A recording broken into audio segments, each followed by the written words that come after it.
मैं अध्यक्ष जी थोड़ा मुझे समय दे दीजिएगा, क्योंकि मैं आम आदमी पार्टी को बिलोंग करता हूं और हमारी सरकार को शक्तिहीन करने का ये बिल है। 22-23 साल से बीजेपी सत्ता से बाहर है दिल्ली से, तो इनको हार हजम नहीं हो रही। आपको पता है मैडम, जिस घर में एलजी रहते हैं, अंग्रेजों के जमाने में वहां वायसराय रहते थे, शायद उसी वायसराय की आत्मा जो है आप उसके जरिए दिल्ली को चलाना चाहते हैं। फिर इलेक्शन करवाने का फायदा क्या हुआ? जब दिल्ली का मुख्यमंत्री कोई फैसला नहीं ले सकता, आप मुझे बता दीजिए। और उस आदमी को जो मेगासेस अवार्ड विनर है, उसको पता नहीं नार्किस्ट, नाली का कीड़ा, पता नहीं ये वो, कि मेरा 5 साल का काम देख लो। दिल्ली की जनता को कहा अगर काम अच्छे लगते हैं तो वोट कर देना, वरना नहीं। कि स्पेशलिस्ट है, चाहे वो खेती कानूनों के जरिए हो, जो कि स्टेट सब्जेक्ट है, लेकिन वनज और व्यापार लिख के यहां से पास कर दिया गया, चाहे वो राज्यपालों के जरिए हो। मैं अध्यक्ष जी थोड़ा मुझे समय दे दीजिएगा, क्योंकि मैं आम आदमी पार्टी को बिलोंग करता हूं और हमारी सरकार को शक्तिहीन करने का ये बिल है। मैं सबका बहुत धन्यवाद करता हूं जिन्होंने इस बिल को जो है विरोध किया है, क्योंकि कल बारी किसी की भी आ सकती है। उपाध्यक्ष जी 22-23 साल से बीजेपी सत्ता से बाहर है दिल्ली से, तो इनको हार हजम नहीं हो रही। खुद इलेक्शन भी लड़ते हैं, चलो ठीक है, डेमोक्रेटिक राइट है सबका, विचारिक मतभेद हो सकते हैं। आप हार गए तो विपक्ष में बहना सीखिए। आप पहले इधर भी तो विपक्ष में बैठते थे, अब विपक्ष में बहने की आदत, विपक्ष में बैठने की आदत छोड़ रही है बीजेपी। मध्य प्रदेश में बीजेपी के लिए वोट नहीं किया था लोगों ने, लेकिन जहां चुनाव से नहीं आते वहां उपचुनाव से आ जाते हैं। कर्नाटका में बीजेपी के लिए वोट नहीं किया था, उपचुनाव से आ जाते हैं। तो अभी जब संवैधानिक पीठ जो सुप्रीम कोर्ट की, उसने फैसला दिया 2018 में कि 3 विषयों को छोड़कर बाकी सब दिल्ली की चुनी हुई सरकार चलाएगी, तो ये लाट साहब का डंडा क्यों लाया जा रहा है यहाँ? आपको पता है मैडम, जिस घर में एलजी रहते हैं, अंग्रेजों के जमाने में वहां वायसराय रहते थे, शायद उसी वायसराय की आत्मा जो है आप उसके जरिए दिल्ली को चलाना चाहते हैं। फिर इलेक्शन करवाने का फायदा क्या हुआ? इलेक्शन करवाने का क्या फायदा हुआ मैडम, जब दिल्ली का मुख्यमंत्री कोई फैसला नहीं ले सकता? आप मुझे बता दीजिए।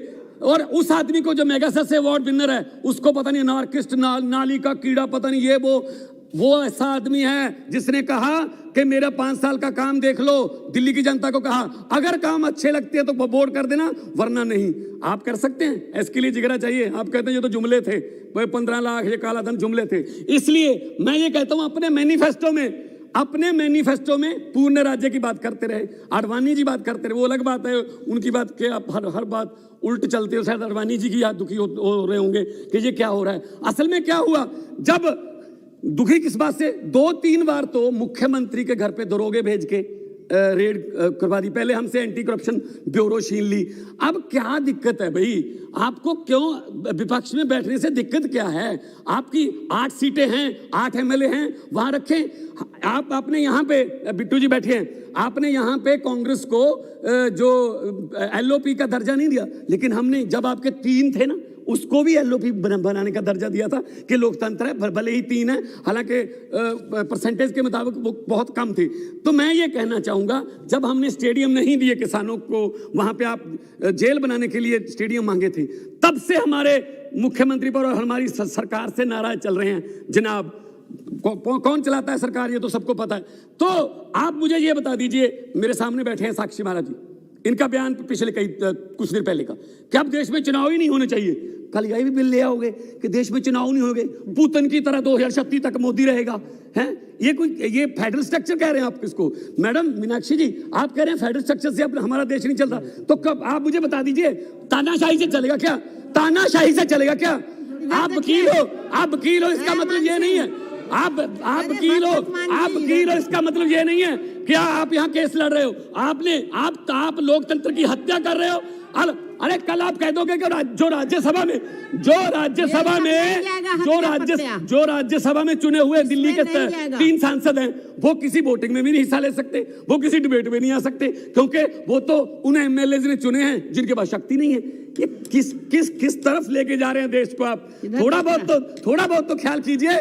मैं यही कहना चाहता हूं मैडम, मैं ये कहना चाहता हूं, दिल्ली देश का दिल है। दिल्ली के स्कूलों की बात, दिल्ली के अस्पतालों की, दिल्ली 73% दिल्ली को बिजली जीरो बिल आता है, और दिल्ली के जहां 70 सालों तक पानी नहीं पहुंचा वहां तक पानी पहुंचा दिया। और दिल्ली के, आप मुझे बता दीजिए, प्रधानमंत्री जिस ट्रंप के लिए वहां पे प्रचार करके आए थे, उसकी पत्नी क्या एमसीडी के स्कूल देखने आई थी, स्कूल दिखाया केजरीवाल का, और केजरीवाल को बैन कर दिया, वहां नहीं आ सकते। दिल्ली के अस्पतालों में इलाज फ्री है।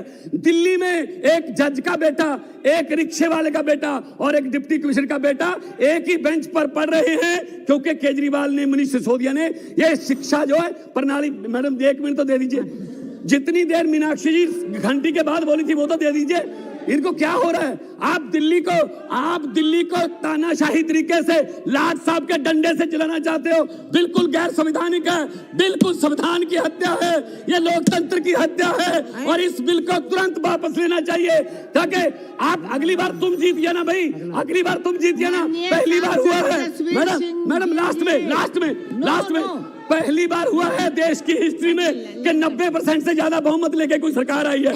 आप आप हार को बर्दाश्त नहीं कर सकते। हारना सीखिए, वरना इतनी बड़ी हार आप झेल नहीं पाओगे फ्यूचर में। इतना क्यों चिल्लाते हो?